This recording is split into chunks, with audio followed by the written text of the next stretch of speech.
श्रीमन्नारायणे नारायणे हरि हरि भजमन्नारायणे नारायणे हरि हरि श्रीमन्नारायणे नारायण हरि हरि भजमन्नारायणे नारायणे हरि हरि।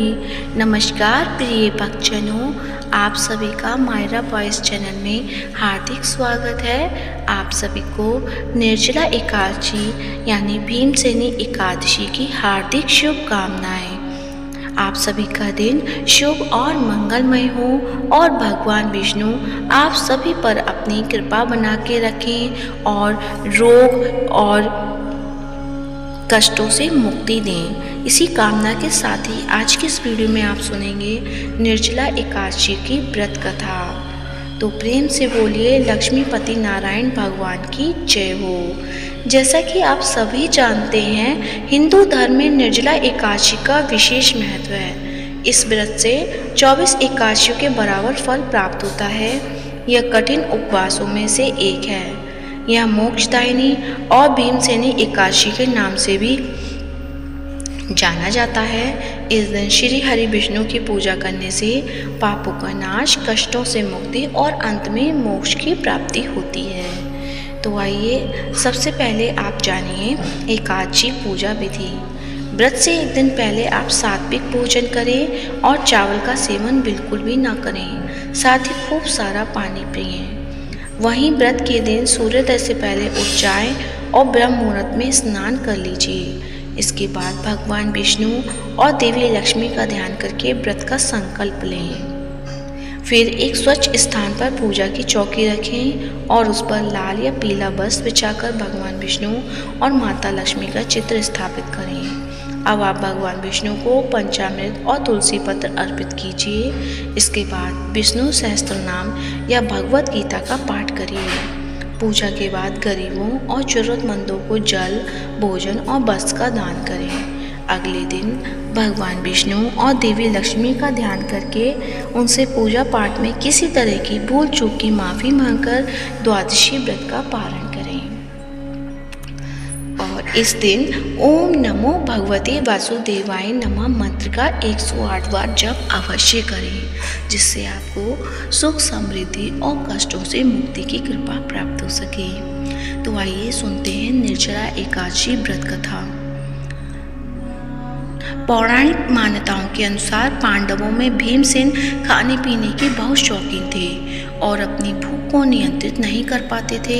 इसलिए वह बाकी पांडवों की तरह एकादशी का व्रत नहीं रख पाते थे। जिस बात को लेकर वो बहुत ज़्यादा चिंतित रहते थे, उन्हें लगता था कि यह भगवान विष्णु का अनादर है और उन्हें मृत्यु के पश्चात मोक्ष की प्राप्ति नहीं होगी। अपनी इस परेशानी को लेकर भीम महर्षि व्यास जी के पास गए। तब व्यास जी ने भीमसेन को निर्जला एकादशी व्रत रखने की सलाह दी। कहा कि निर्जला एकादशी साल की 24 एकादशियों के बराबर है। जो लोग इस व्रत का पालन करते हैं उन्हें मृत्यु के बाद सीधे स्वर्ग की प्राप्ति होती है।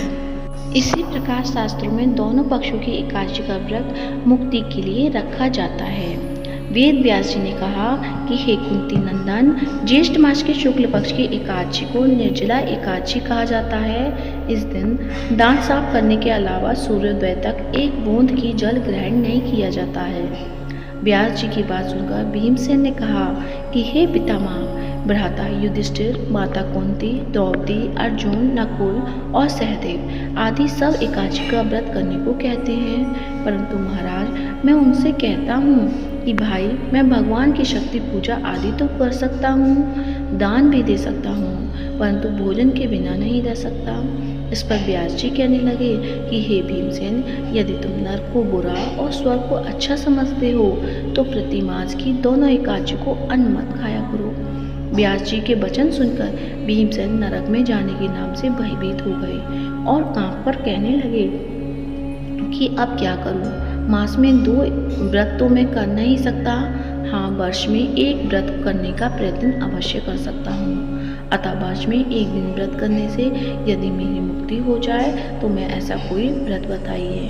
यह सुनकर व्यास जी कहने लगे कि वृषभ और मिथुन की संक्रांति के बीच ज्येष्ठ मास के शुक्ल पक्ष की जो एकादशी आती है उसका नाम निर्जला है। तुम उस एकादशी का व्रत करो। इस एकादशी के व्रत में स्नान और आचमन के सिवा जल वर्जित है। आचमन में 6 मासे से अधिक जल नहीं होना चाहिए, अन्यथा वह मदपान के सदृश हो जाता है। इस दिन भोजन नहीं करना चाहिए, क्योंकि भोजन करने से व्रत नष्ट हो जाता है। यदि एकादशी को सूर्योदय से लेकर द्वादशी के सूर्योदय तक जल ग्रहण न करें तो उसे सारी एकादशियों के व्रत का फल प्राप्त होता है। द्वादशी को सूर्योदय से पहले उठकर स्नान आदि करके ब्राह्मणों को दान आदि देना चाहिए। इसके पश्चात भूखे और सत्पात्र ब्राह्मण को भोजन कराकर फिर आप भोजन कर लेना चाहिए। इनका फल पूरे 1 वर्ष की संपूर्ण एकादशियों के बराबर है। व्यास जी कहने लगे कि हे भीमसेन, यह मुझको स्वयं भगवान ने बताया है। इस एकादशी का पुण्य समस्त तीर्थों के और दोनों से अधिक है। केवल एक दिन मनुष्य निर्जल रहने से पापों से मुक्त हो जाता है। तो प्रेम से मिलकर बोलिए, लक्ष्मीपति नारायण भगवान की जय हो। तो ये थी निर्जला एकादशी की व्रत कथा। उम्मीद करती हूँ आज की कथा अच्छी लगी होगी। यदि अच्छी लगी है तो वीडियो को लाइक करें, शेयर करें, चैनल को सब्सक्राइब करें और कमेंट बॉक्स में ओम नमो भगवते वासुदेवाय नमः अवश्य लिखें। साथ ही इस वीडियो को विष्णु भक्तों को ज़्यादा से ज़्यादा शेयर करें, ताकि आप सभी को भी विष्णु भगवान की कृपा प्राप्त हो सके। धन्यवाद। जय श्री हरि।